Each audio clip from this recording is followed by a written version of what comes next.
पर्यावरण है तो प्रकृति है, प्रकृति है तो हर प्रकार के जीव जंतु भी हैं।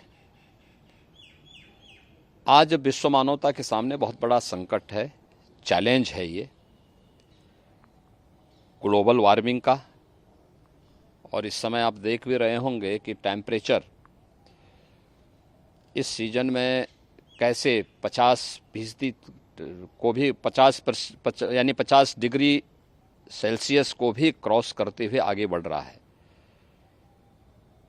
या कभी ग्लोबल वार्मिंग की चुनौती से जीव सृष्टि को जूझना पड़ रहा है,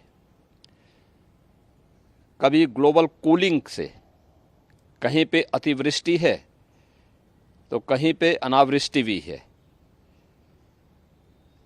इन सब के पीछे एक ही समाधान है, वह है पर्यावरण की रक्षा करना, अपने पर्यावरण को बचाना। हम लोगों ने उत्तर प्रदेश के अंदर इसके लिए प्लास्टिक को, सिंगल यूज प्लास्टिक को पूरी तरह प्रतिबंधित किया। रेन वाटर हार्वेस्टिंग के माध्यम से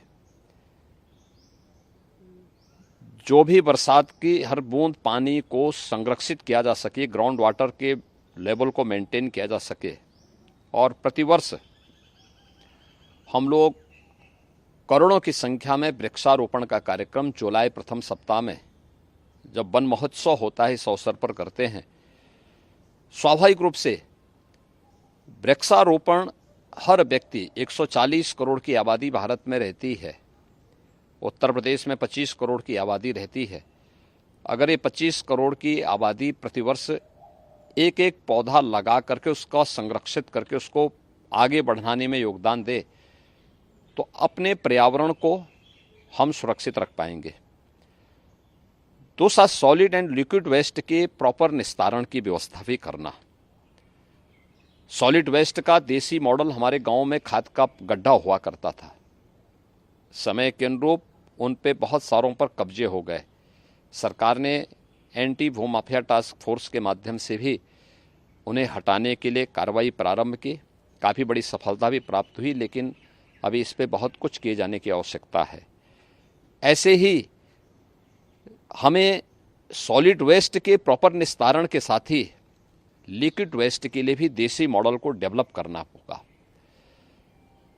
अगर हम इन सब चीज़ों पर थोड़ा भी ध्यान दे देंगे तो काफ़ी बड़ी संख्या में इन चीज़ों पर हम लोग जो ग्लोबल वार्मिंग की चैलेंजेज हैं हमारे सामने, इससे हम जीव सृष्टि को बचा पाने में सफल हो सकते हैं।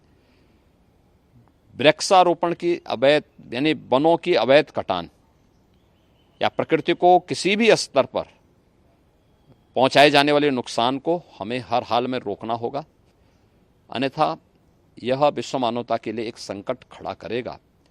आज विश्व पर्यावरण दिवस है। इस अवसर पर प्रदेशवासियों को मैं बधाई देता हूं और उन सबसे इस बारे में अपील करूंगा कि वे अधिकाधिक वृक्ष लगाएं, पर्यावरण की सुरक्षा और उसके संरक्षण में अपना योगदान दें।